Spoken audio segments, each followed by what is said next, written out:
Hey team, let's chat about loop marketing, which, as we all know, is the new approach that HubSpot announced at Inbound a week or two ago. It's been out for a little while now and getting responses. I thought it's worth us going through and just talking about not only the bad parts of it, but the good parts and our response, most importantly, what we're going to do. So I am going to cover in the next couple of minutes, just go through some of the cynical responses I've seen and that I've myself have had. If you're not into that negative stuff, jump ahead a couple of minutes and we'll get on to the good stuff, because there's lots of good stuff to be discussed as well. Chat about the good stuff, but then also about AI in particular and our approach, how we're going to incorporate it in our offerings. All right, let's jump into it, get the cynical stuff out of the way. So I warn you, next couple of minutes, I'm just going to have a little bit of a cynical take on things. And first up, though, let's just chat about whether it's a replacement for inbound and the funnel and the flywheel and all that kind of thing. Quick answer, no, it's not. Is inbound marketing dead? No. Is the funnel dead? No. It's just changed. And we're not going to talk about that in this video, how it's changed. There'll be a separate video on that. But it has changed, but that doesn't mean that it needs to be replaced. I think a much more helpful way to think about inbound marketing versus loop marketing is that inbound marketing and the funnel and the flywheel really was very much customer journey focused. It was looking at it from the customer's point of view, awareness, consideration, decision. What's the customer going through? Whereas loop marketing is very much about the internal process that we implement in our portals and in market. So just think of that. It's not a replacement for inbound. It's something that works alongside it. And so much so that there's an FAQ here on HubSpot's own site about it. And they're basically saying building on the inbound marketing foundation with loop marketing. So I really like that they've said that, because I've seen so many people on social saying inbound is dead and loop marketing is the replacement in the future. And that's not the case. So if we were to, I guess, summarize that, all I'm saying is that inbound and the funnel, that's external, journey focused. Loop is really internal, process focused, and also there's a big focus on rapid response, which we'll get to shortly. What else in the cynical take on the loop? Well, first of all, why is it a loop? I find this confusing. I think many do as well. I'm a simple man. My little brain is already overwhelmed. I just need a simple concept. So this whole loop, why? It's confusing. I know other people are confused as well. Just give me the 4 steps. So unloop the loop. It could have even been a circle. Even that would have been easy, but someone decided, no, I don't know why. I don't know why they did that. Someone thought it was a good idea. And that thing in the middle where they cross, is there any relevance? No. So this is the last time I'll actually show the loop, even though I'll refer to it as loop marketing. Just consider loop a brand, not a concept that you need to understand. Just think the 4 steps we'll get into. Why did they actually come up with it? Why didn't they actually kind of just build on inbound marketing? I don't know, but if I were to put my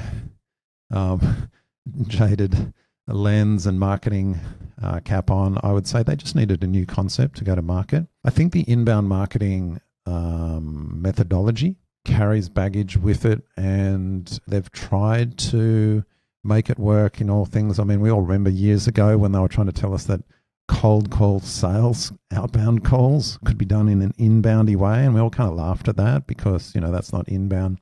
So there is baggage there that they can't overcome, and so trying to get the new AI focus, things like that, trying to push it into the inbound methodology, I think was just a bit too much. And I just think they wanted a new concept to go to marketing, and someone thought loop was good, and they probably, when they introduced the flywheel, it was very much, everyone's got a flywheel. That's not a new concept. We need our own new concept. Do they? I don't know. The boffins at the head departments decided this was a good idea. That's okay. We'll take it. But, it's maybe they thought loop was a bit more sophisticated. I don't know. Anyway, moving on. I don't want to get too caught up on that, but I do know people have been talking about this. AI everything, is it overkill? I think there is a little bit, but AI is everywhere. I know HubSpot, like every other SaaS and platform vendor, needs to be sprinkling AI through everything just to stay relevant in the market. Certainly all our clients are asking about AI, give us everything. So it's their job to push AI into everything. Is it forced at times? I think so. And not that I'm going to go into it in this video, but sometimes you'll see these parts of the Loop playbook, and you're like, I'm pretty sure internally they're like, hey Barry, we need some more AI dust to sprinkle here. Hey, I've got something for you. How about Pathfinder AI? How's that sound? Oh, it's great. What's that? Oh, it's in the customer journey tool. Oh, what, that tool that no one knows how to use? Yeah, that's the one. Oh, so what are we going to do? Well, if it's too hard to use and they can't work it out, just tell them it's an enterprise feature. Then they feel it's their fault. But all right, anyway, you get the idea. So I think there's lots of that stuff that kind of gets pushed in. It does have a little bit of vaporware vibes, even when it's launched. There's kind of sign up to be told about tools as they come out. And that's a bit of a shame, I feel, because I do remember the inbounds of previous years when you go to HubSpot.com/new and you'd see all the new stuff. Most of it was there. Here, most of it is in beta.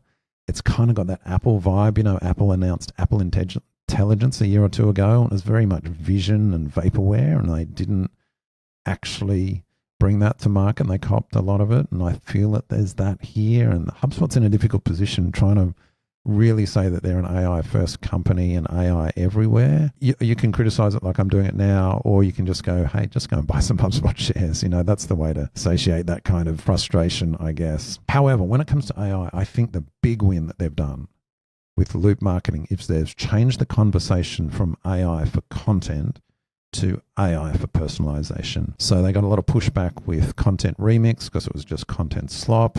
I don't think anyone used it successfully. Lots of people used it, but I don't know if they used it in a way that was actually beneficial in the long term. They got a lot of pushback from that, and so now they've said it's not about content creation at scale, it's personalization at scale. Put another way, relevance at scale. So when you're thinking about Loop marketing, in fact, all of your marketing and your use of AI, you should be going from, it's not about ideation and creation, it's about relevance at scale. How do you do that? How do you use AI for relevance? All right, so that's enough. I've finished all my cynical take. Now let's go on to the good. And the real benefit, I feel, of Loop marketing straight out is, just as a concept, is that the benefits of any framework, especially when they're tied to a platform that you're using, is that a playbook is powerful. And a framework, even if it's contrived as a kind of silly loop, is powerful if it implements consistency in a business in the way that your teams are using the product. So it gets the teams on the same page and prevents chaos and siloed efforts. So it's much better than people saying, oh, I've got the perfect framework over here for my bit, and I've got a different framework I'm using here, and it just becomes chaos. It's kind of like someone debating which martial arts style is the best. I'm going to take a bit from this, a bit from judo, a bit from karate, a bit from jiu-jitsu, and it's like, that's a mess. Just pick one, implement it in your team consistently, even though it's not, we can all debate which martial art is the best. It doesn't matter. Pick one, implement it, study it, become a master at it, roll it out in your business. And if it's tailored for the product platform you're using, i.e. HubSpot, you're on a winner.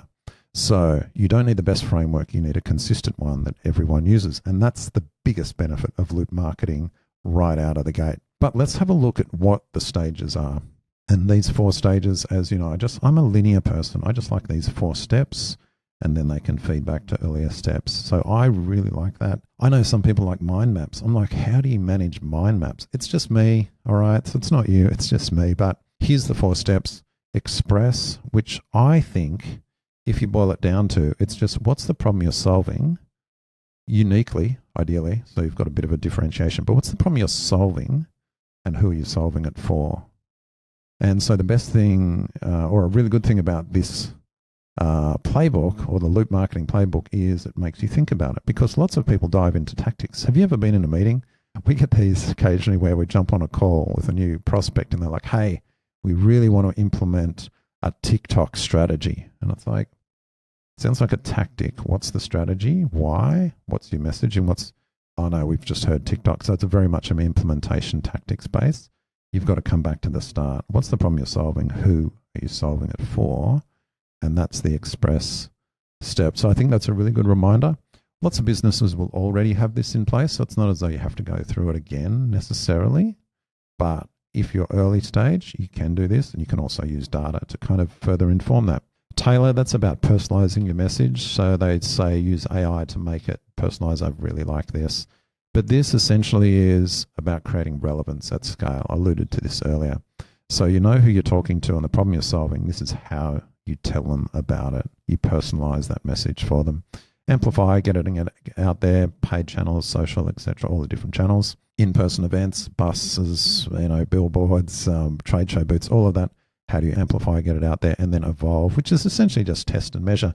Now, the important thing about this is not new. None of these concepts are new. This approach to marketing is not really new. In fact, if you were to go back decades and say, what is marketing?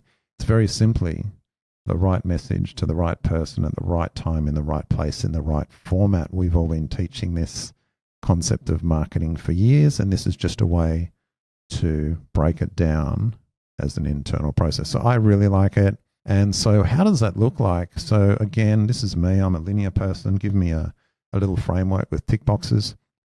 This is how we're implementing it with clients, predominantly via our Zen Create brand, which has a very strong focus on design, premium design. I kind of feel that there's two big differentiators still in industry. It's the customer experience you provide and premium design that separates you apart. So they're the kind of, another video on that another time. But for example, in that purple row, these are all the typical marketing and sales assets, design related, that you would be building in your business or creating. And this is just where they sit in those stages. So that stage one, expressing yourself, what's the problem you're solving, who you're solving it for. There's a whole lot of design items there, brands, kits, styles, and all of those. And in the other rows, we've got kind of other parts, the tools you can use, how they're implemented, and things like that, and the tailor and the amplify. Again, typical marketing pieces, creation of assets, marketing, and implementing them out in market. And so I'm not going to go through this in detail, but you can access a version of this that we're constantly updating at Zen Create, xencreate.com/framework. And you'll see down below, I've got some rows for the AI tools that are getting implemented. And I've kind of broken them into what's available now and what's coming in the future, because some of them are in beta, some are in private beta, and they're kind of rolling out and getting released. So that's a bit of a map there. All right, moving on. This, as I said, for what this means for us is with our design subscription, where we create any kind of beautiful design asset and then implement it in HubSpot portals for our clients. We're optimizing this for loop marketing and training the clients on this and how to roll it out across all 4 stages, including initial audits and then activation through their portals, and also including a lot of the other items that are non-design related, such as data management, cleanup, and enrichment. All right. One of the things I really want to touch on is around their approach to AI with loop marketing, because it brings it together nicely.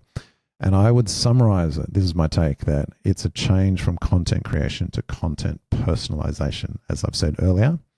And it's about personalization or relevance at scale as opposed to content slop.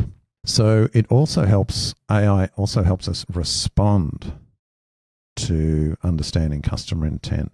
And I'm not going to go through it in this video. I have in other videos. I think the buyer intent tool, for example, is one of the best tools that HubSpot has rolled out this year. It's a bit of a hidden gem and it's constantly being improved. They've got signals and all kinds of things coming into it lately. It is a fantastic tool.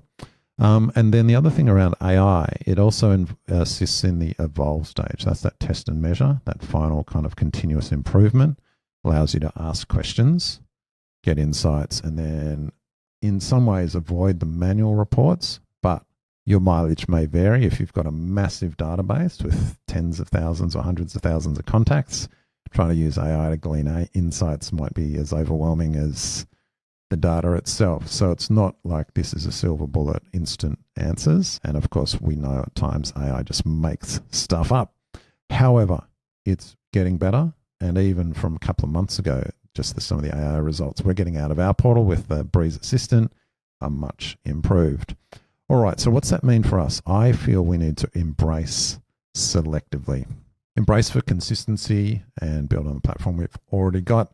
So look, don't worry about the name. Just, it's a label as opposed to a description in my mind.